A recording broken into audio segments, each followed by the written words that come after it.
Hello friends, it's John. In this video, I'm going to reveal my new motorcycle. It's actually right here in front of me, just outside of camera range. But before we get straight to that, I guess first of all, this is my storage shed, and these are my current bikes. So here's the DR650. It's a 2002. I'm the second or third owner, I'm not real sure. This is the bike that I rebuilt, sort of, got it running, cleaned it up, and I think it's just about done. This is the Honda Trail 125, CT125 that my buddy Angelo talked me into buying and doing the tap with him in 2020. Next down is the Vespa GTS 300, which I'm going to be campaigning this summer on the scooter Cannonball that's coming up. And then the last one down there, I guess making its first official video appearance, is my 1966, I think is the year, Trials Cub, Triumph Cub.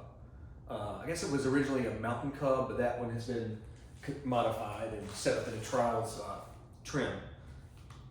Both the Triumph and the DR650 were set up in the back of this shop for, I don't know, since from 2009 until very recently, just ignored. And that's why I had to do all the work to get this bike running again.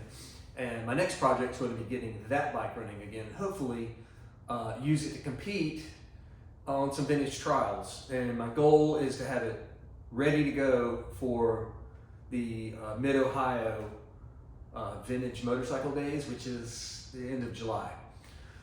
So unlike the DR project where I did all of that work off camera, I think I might shoot a video series of trying to get that bike running again and what it's gonna be like for kind of a novice mechanic like myself. Anyway, so let's go to the new bike. So over the weekend, I ran a poll on the YouTube channel, and I listed 5 bikes that could be my new bike. And I guess I want to go through and in order of what you guys thought. I appreciate you participating in that. It's nice to know somebody's actually out there, you know. And so for those who did vote, the most votes went for a Ducati Scrambler Desert Sled. So I put that bike on the list because I don't know if I've said this before, but when we were on the that's not true. Before the Continental Divide, I almost traded the Royal Enfield Himalayan I had in at Motorcycles of Charlotte on a used Ducati Desert Sled. I was driving through there for work, and I just popped in to the dealership to look around, and they had I think it was a 2018. It was the cool black one with the like desert tricolors on the gas tank. I should have done it. I should have. They gave me a quote. They gave me a good offer on my Himalayan as a trade-in. I don't know why I didn't do it. Anyway, I still love a Ducati Scrambler Desert Sled, and one day I hope to own one. The second bike that was what you guys thought I was going to get is the Honda 300 Rally. So I put that bike on this list sort of to throw y'all off. It's a cool bike. I've never really myself personally wanted one.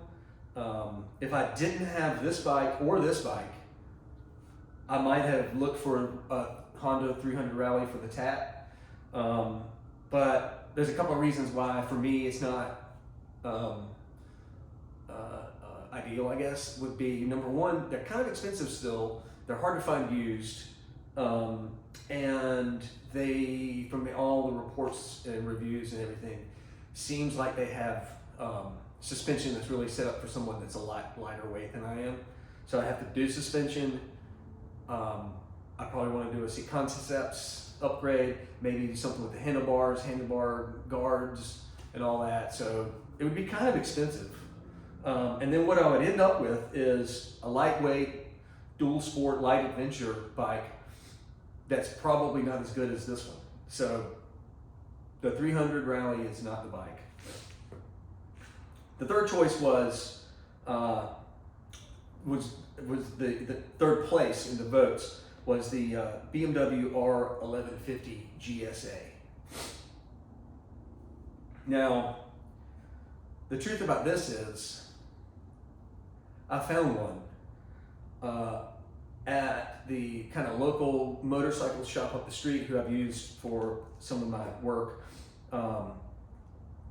He was servicing this incredible looking 1150 GSA in the silver, you know, it looked just like the ones that were on Long Way Around. It has the hard luggage, which for off-road, of course, I wouldn't use that, but it had the complete set, the top box and the two side boxes that are the adventure aluminum panniers, you know. Bike looked perfect, like it had never been ridden down a dirt road. And they had just done a total service on it, everything except the ABS delete, and it's for sale. But I haven't bought it. But I keep thinking about it. Maybe one day. That would be a great bike, I think, if I were doing a lot more long distance, or if I had, you know, a trip to Alaska planned, or Four Corners, or coast to coast again. Just kind of for around here, I don't really know. I would like one. One day I may get one. I have so much envy over the one that Steve has that I may have to just get one. So then that leaves, tied for last place, Ducati Monster 1100. I've always wanted a Ducati Monster. The 1100 in particular is the one I want. It's, I like the high twin exhausts. I like the look of that. I bet it sounds awesome. The 1100 is probably a good torquey motor that I would enjoy, especially for around here. There's a lot of, I mean, I do most of my riding on pavement. And there's, you know, I've got a friends group that do kind of a Sunday ride, you know, country roads, stuff like that, and I could join them. And they're mostly European bikes, Ducatis and Triumphs and BMWs and Moto Guzzi, mostly. And I would like to have that to kind of ride with those guys instead of riding this or the Vespa. And I found one. I found the Monster 1100 in Charlotte, and it's a pretty decent price. It's not perfect cosmetically, but that's cool. I don't mind some scratches as long as all the motor and everything is reliable and tight. But I haven't talked to that guy yet. It's still on my wish list. So, in last place on the poll is Gas TXT 250. This is a modern trials bike. Really nothing all that special about it. They're pretty hard to find used, and they're expensive. But anyway, I decided to get back into riding trials this year. So I found Gas 250. I went up and bought it from a guy in Mills River, North Carolina. Drove up there Saturday, got it, came back. It's been raining nonstop ever since. Today's the first day that it's not raining. And it's about to get dark, so I don't know if I'll shoot any video of it in action, but here it is. Dun, dun, dun, there it is. Look at that thing. Supposedly it weighs 154 pounds. Haven't weighed any of my motorcycles. I had a thought.